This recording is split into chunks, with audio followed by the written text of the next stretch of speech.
All right. Thank you very much for being here. We are now on Agenda B. We are going to be looking at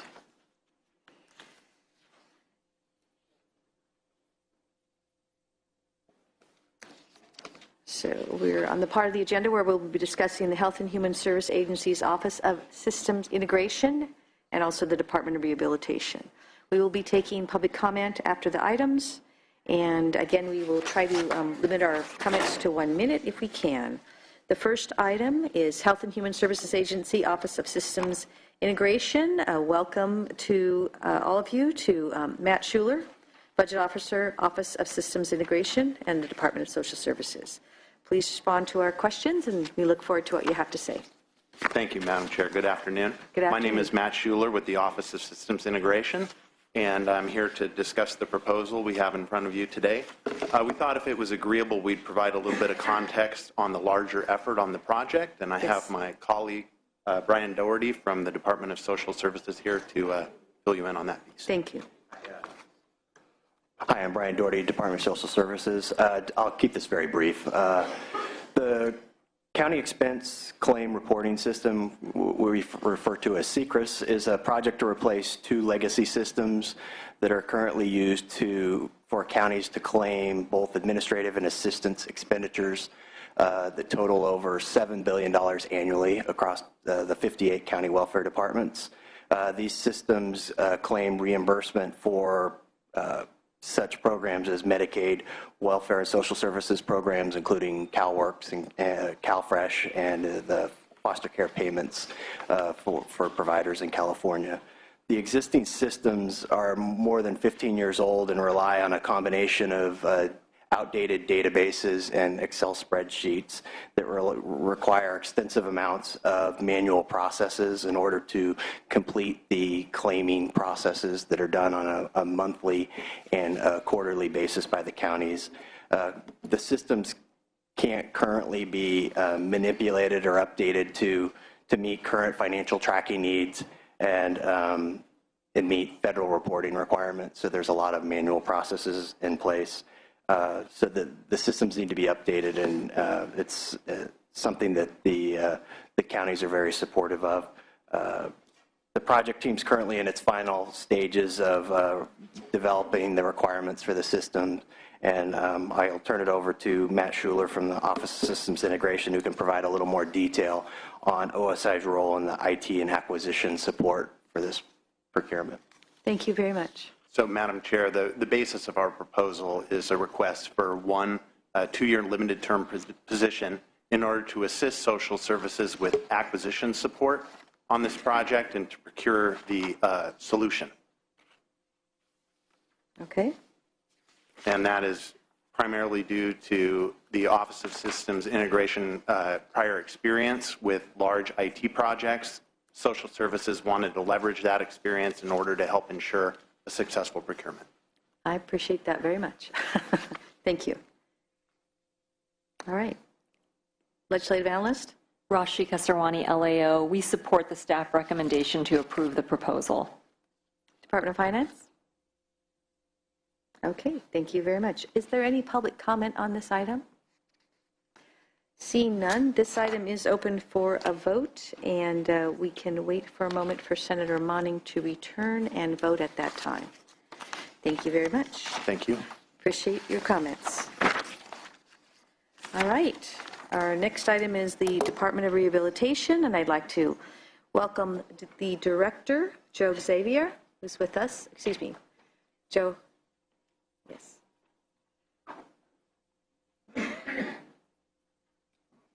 Good afternoon.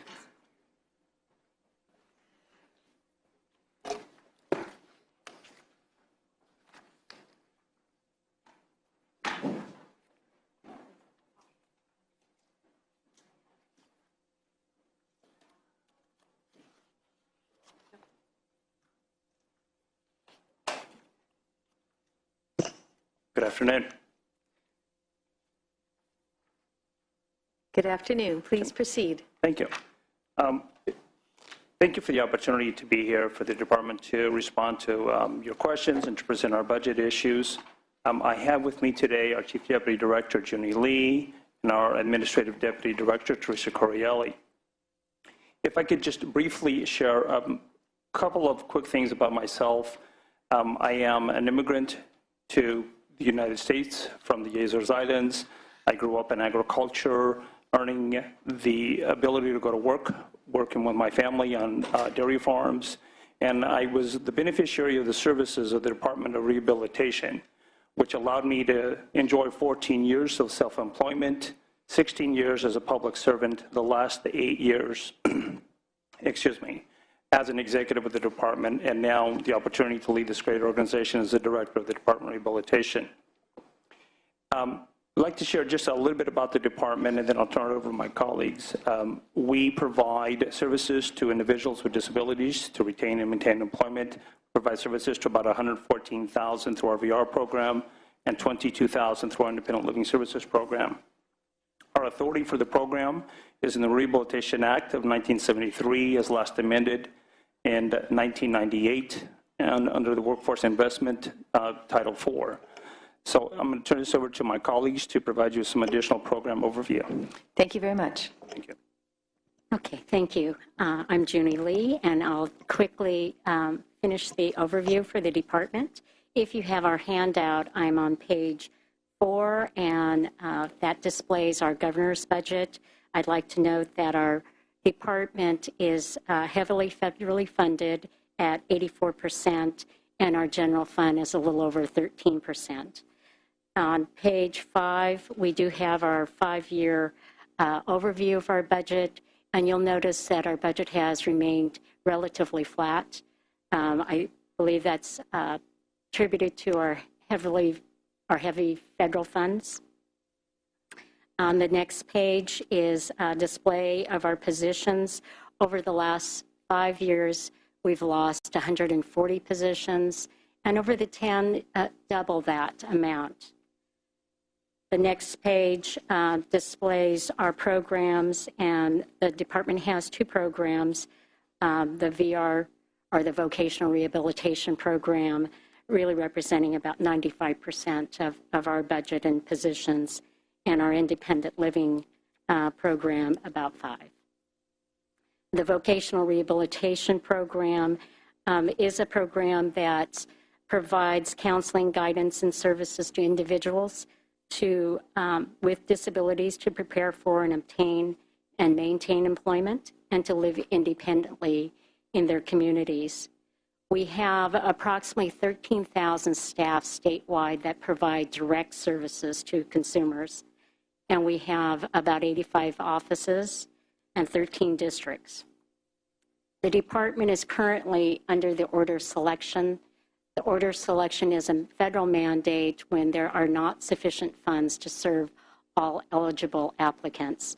The department's been under order selection since 1995, and there has been 2 occasions in March of 2011 and June of 2013 where we were able to take people off the waiting list. The current waiting list is approximately 200. On page 10, our caseload display, and you'll see that that also has remained relatively flat, over 100 and from about 115,000 to about 107. Our caseloads are pretty much contained by the capacity of our resources as well as our dollars.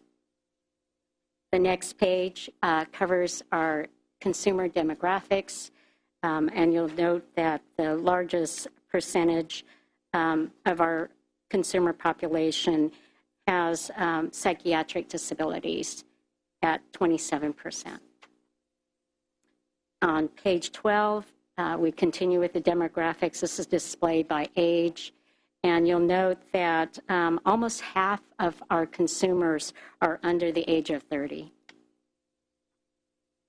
On page 13, we have a display of our employment outcomes, and this is a 5-year display. You'll note that in 2009-10, due to the economy, we did take a dip in the number of individuals going to work. You'll also note that in 12-13, we we did have an uptick, and we really contribute this to the efforts the department is currently making to really modernize its services and to become a little more efficient. On page 14, we cover a couple of our efforts. The first is our service delivery. The model of service delivery for over 50 years was one-to-one, a counselor to consumer. And we have recently changed to a team model. The team model is really consumer-centric and responds to the needs of our consumers at more quickly, and there are less delays with the services being delivered.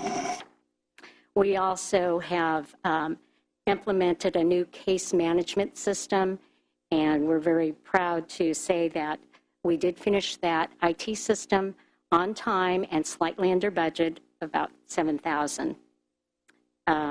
We also have an effort for our vendor utilization management. We purchase a lot of the services for our consumers, and we're looking at very critically what we're purchasing, the quality of what we're purchasing, and the costs of what we're purchasing to better improve those customer services.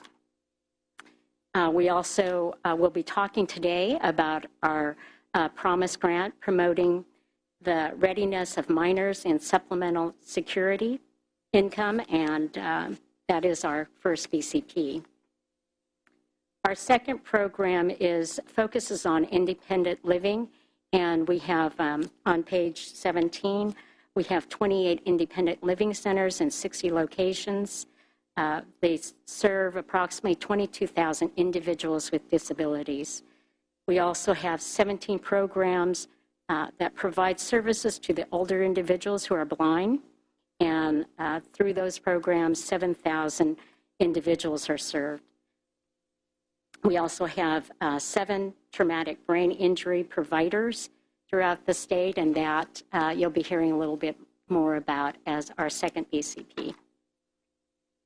And on page 18, just to cover the core services being offered through independent living services, they include information and referral, peer counseling, benefits advocacy, independent living, skills development, housing assistance, personal assistant services, personal and systems change advocacy. And I think I'll end there. Thank you. Thank you very much for that presentation. And there's no vote on that item. It's an informational item, but I know we're moving next to the California Promise Initiative. Welcome to the testifiers. Mr. Director. Thank you, Madam Chair. So real quickly about our Promise Grant. It's a grant that allows us as a state to target youth between the ages of 14 and 16-year-old for the purpose of providing them interventions to the student and to the family so that they will have the opportunity to move into education, into work experience, and ultimately into employment, leading to their independence and the ability to enjoy equality in society. So to answer the questions posed to us, on question 1, our federal partners for this grant are the Department of Labor, Health and Human Services, Education, and the Social Security Administration. And then we are also partnering at the state level with the Department of Social Services, Developmental Services, Healthcare Services, California Department of Education, as well as the Employment Development Department. DOR, because of our history working with the youth in this population, is the lead agency. This is a $50 million grant over 5 years, requires no state match. The work will be done through 21 local education agencies throughout California. Those agencies were selected because of the volume of youth between the ages of 14 to 16-year-old who are on Social Security income. The implementation of this will be has began, and it is being done first by getting the approval of the Independent Review Board, the Human Subject Study Committee for the state, so that we can enter into this research study. Once those components are in place, Social Security Administration will provide to the state the names of the individuals who are eligible for these services, and we will be doing outreach through the local education agencies to enroll the youth into the project. Now, the rolling enrollment of the youth into the project will be by reaching out to them, or whether they're in school or in their communities, and then they will be randomly assigned into either a treatment or a control group. There'll be a total of 3,078 youth enrolled. Half of those, through the random process, will become part of the control group, and half of those will be part of the treatment group. The outcome of this will be to inform the federal policy, the state policy, and the schools, as well as the practices of all three, and then some, in terms of how to better serve this population so that more youth with disabilities can have that expectation that I was fortunate enough to get working with my family, so that they can move into work, into competitive employment, and then enjoy their independence. So let me stop there and take any questions. Thank you very much. I think you've answered the questions that we have posed, but except for one, which I would just ask. Do you believe there might be an opportunity to expand this statewide if the program's successful? Well, as I mentioned before, it certainly is going to inform the policy as well as the practices of a lot of entities. At this point, until we've concluded the study and reached that outcome, certainly all possibilities are on the table, but it's a little early to say how we would do that. Okay, thank you very much. I think it's a great program, great idea. Senator Monning will be returning, and when he does, we'll be able to take a vote on this item, but no issues have been raised, so I think that this will be approved. So thank you very much, Director Xavier. And I know we have another item, traumatic brain injury supplemental funding. Thank you.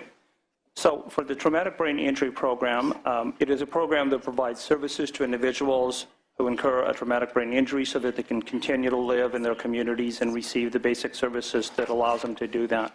What we're asking for is $500,000 one-time allocation so that we can continue the funding to the 7 providers for the program. And I'll turn this over to my colleague to provide you some additional information. Thank you. Teresa Coriel. I will start with the question number 1 and address the funding. And as you are aware, a detailed funding history spreadsheet was included in the agenda on page 10 that really gives a history since 2006 of the level of the seatbelt penalty account. But the seatbelt penalty fund has decreased each year since the transfer of the program in 2010. And the State Controller's Office reported that an over $44 million decrease since 2006-07, which resulted in a loss of $300,000 to the TBI fund. The department has contracted with 7 TBI sites over the last 4 years with stable funding at $924,000 for the centers, as well as leveraging $126,000 to match an additional $465,000 in federal dollars. The $500,000 will allow us in this next competitive grant cycle to fund 3 more years at that level of up to $150,000 for 7 sites. The transition, as we mentioned, was in 2010 when we assumed administration of the program. At that time, we were aware that the funds were continuing to decline, and we made outreach efforts to work with the TBI community. And overall, I believe that the community has been pleased with our efforts, both in providing information, transparency, and working with them in everyone's goal of increasing the funding for this program. So I think the transition has overall been a good transition. It's just a funding question. Yes, thank you very much. Do you believe the number of individuals who will be interested in accessing this program may grow over the years as well? I believe that's likely the case. There's returning veterans with TBI. There are increasing amounts even beyond the veterans. Okay, thank you very much. Are there any Department of Finance concerns, legislative analyst, on this item or the item before? None? Okay. I do see some public comment. Please come forward.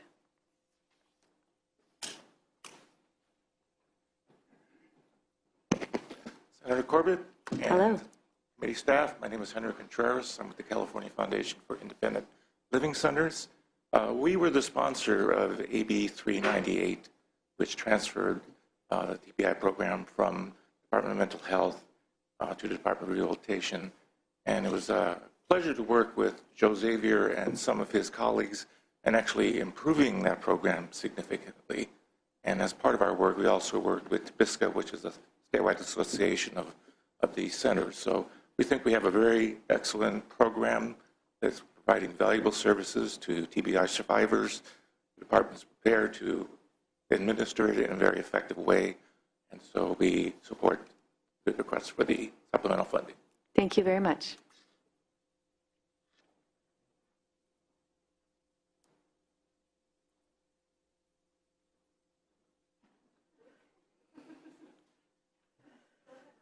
Okay. Thank you. Hi, Rick Rollins here on behalf of the Brain Injury Association of California in strong support of the BCP proposal by the department. Thank you very much for initiating that. And also, our good friend Marty Emoto asked me to put his support on record on this issue as well from CDCAN. Thank you. Thank you very much.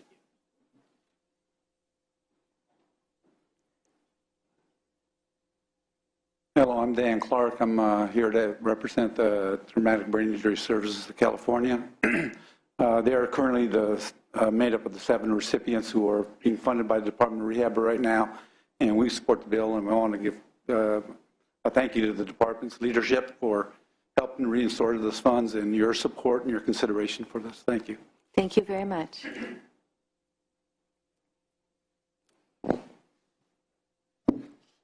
Good evening now. Senator Corbett, almost. Tony Anderson, this time representing just the ARC of California and United Cerebral Palsy of California. We want to offer our support for the, both the traumatic brain injury program. We've been privileged to work with the staff there, especially Megan, who's in the front row, and dedicated staff that she is, great leadership there at the department. It's a very important issue for our group, and it may not be real clear from the beginning, but we work on helmet safety and seatbelt safety and more awareness and swimming pools and all of that, and we're all in one group on the prevention side, but also our families reach out, and their stories, they really rip your heart open, and they really need the help, and they just don't get the help that they need. So that piece is really important to us as well. And then the Promise Grant is on the exciting side. So this is, we always are trying to figure out how to get people with disabilities working, and we are all working so hard to figure out how to get around the barriers. And the Promise Grant is a very exciting new idea, and really stressing to young people that you can work. And they haven't heard that message before, and it's a very important message for them to get, that they can work and that they're expected to work and be in the work field. So that's very exciting. The leadership there, from Joe Xavier down to the entire staff there, we're excited to see this happening, and we're confident that they can make this work. And we're offering also that we'll do anything we can do on our side to make sure that it's very effective for our state. Thank you very much for your testimony. Evelyn Abu Hassan with Disability Rights California. We're a cross-disability organization in strong support of both proposals, and just want to mention that the Promise Grant, as Tony said, is a positive endeavor. We want to see more individuals with disabilities in integrated competitive employment. This is a positive first step in that direction. Thank you. Thank you very much. I share your enthusiasm. Any other public comments? Senator Monning, do you have any comments? All right. Well, that item will remain open, but we're going to go back to the Promise Grant, and I'll ask Senator Monning if he would like to make a motion on that. So moved. So moved by Senator Monning. I support it as well, so that will move forward with the 2 votes, 2-0. All right. Thank you very much. And we have one last item. Just turn my page. Oops, it's not in there.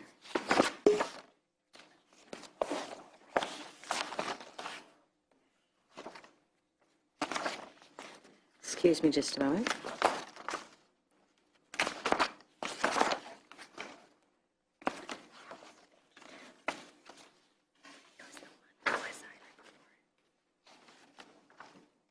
Oh, yes, pardon me. We're just going to go back for a vote on this. We're going to go back to the Office of Systems Integration, the County Expense Claim Reporting Information System. That is still open and available for a vote. Senator Monning, would you like to move that? So moved. Moved by Senator Monning, and I support and agree with that as well, so that will pass with 2 votes to 0. All right. Thank you very much. I think that is everything for the day. Thank you very much, Director Xavier and your assistant directors, for joining me this afternoon. Thank you, everyone, for taking part in this very important hearing today, and the meeting is adjourned. Thank you all very much.